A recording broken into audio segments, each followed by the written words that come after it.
আমার বোর কাপড় পরছে আমার শাশুড়ি, আমি জানতাম না।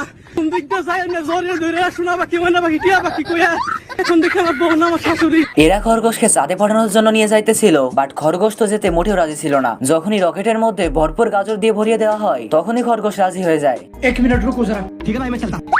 গাজরের লোভে খরগোশ তো এক দৌড়ে রকেটে উঠে যায়। এত বড় রকেটকে লঞ্চ করার জন্য এইটুকু একটা রকেট বোমের ব্যবহার করতেছে।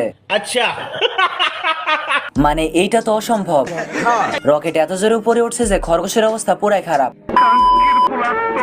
নিচে তাকিয়ে যখনই দেখতে পায়, যাক অবশেষে রকেটটা চাঁদে ল্যান্ড করে।